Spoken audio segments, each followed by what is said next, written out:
আসসালামু আলাইকুম রহমতুল্লাহ বরকাতু। তো গতকালকে এটাকে আমরা 300 PSI প্রেসার দিয়ে হোল্ড করে রাখছিলাম। আমরা ওই যে কম্প্রেসার লাগাইছিলাম নতুন, তো নিচে একটু ভিজা ছিল বিদায় আমার মনে সন্দেহ থাকার কারণে আমি কালকে এটাকে প্রেসার দিয়ে হোল্ড করে গেছি 300 PSI। এখন সকালবেলা এসে দেখছি যে 300 PSI আছে, বিন্দু পরিমাণ হাওয়া কোনো দিক থেকে আমরা যাই নাই, চুল পরিমাণ যাই নাই। তো এটাকে এখন আমরা কাবার টাবার যা আছে, কন্ডেন্সার মোটর এভরিথিং সব কিছু আমরা ফিটিং করে ফেলবো। তার আগে এখানে আরেকটা মেশিন আছে, এটা রেডি, এটাকে আমরা এখন বাইরে বাইরে বসাই ফেলবো। বেকম শুরু করবো, এই প্রথম ইউনিট।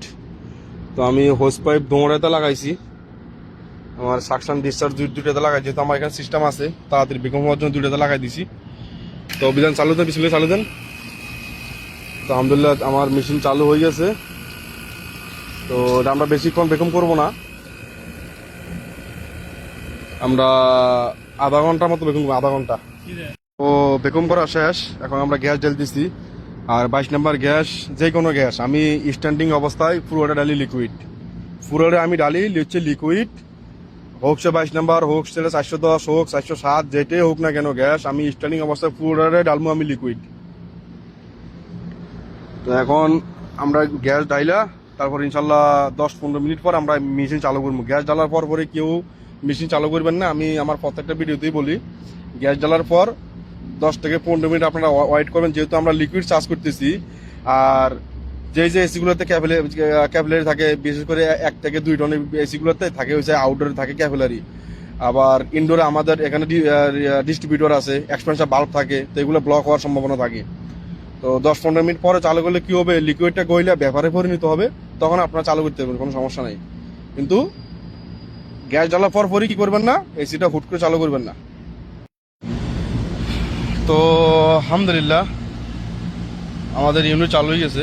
আমি দেখাই 11.5 এম্পিয়ার নিতেছে, আর গ্যাস প্রেসার আছে 50-এর নিচে। যেহেতু আমি এই মাত্র চালু করছি, 2 মিনিট এখন হয় নাই, তো এটা রিটার্ন নিয়ে আসুক, আর একটু বাড়বে, প্রেসারটা আর একটু বাড়বে, এম্পিয়ার আর একটু বাড়বে।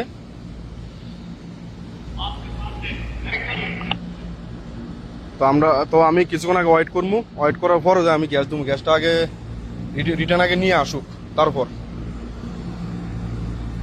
তো এরকম এসি চালু হওয়ার পর পরে যদি রিটার্ন না আসে, হুট করে গ্যাস আসলে দিতেও যাবে না, কিছুক্ষণ ওয়েট করে নিতে হবে। হ্যাঁ, কিছুক্ষণ ওয়েট করবেন, তারপরে রিটার্ন নিয়ে আসলে তারপরে যে ঘড়ির কাটা আমি দেখা আস্তে আস্তে এখন কিন্তু আস্তে আস্তে কিন্তু 50 উপর দিকে কিন্তু যাচ্ছে। হ্যাঁ, আমার কিন্তু ছিল 40, এখন কিন্তু আস্তে আস্তে উপর দিকে যাচ্ছে, আস্তে আস্তে কিন্তু উপর দিকে যাচ্ছে।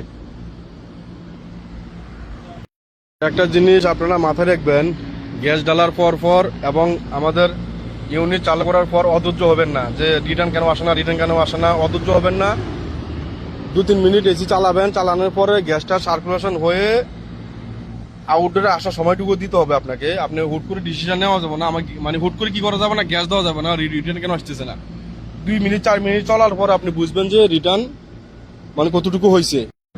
তো আলহামদুলিল্লাহ আমি যদি দেখাই, আমার এমপি নিতেছে 12.3, এটা শুরু হবে 12.2 থেকে সর্বোচ্চ 14.5 পর্যন্ত। তো এখন আমার এম্পিয়ার আছে পারফেক্ট।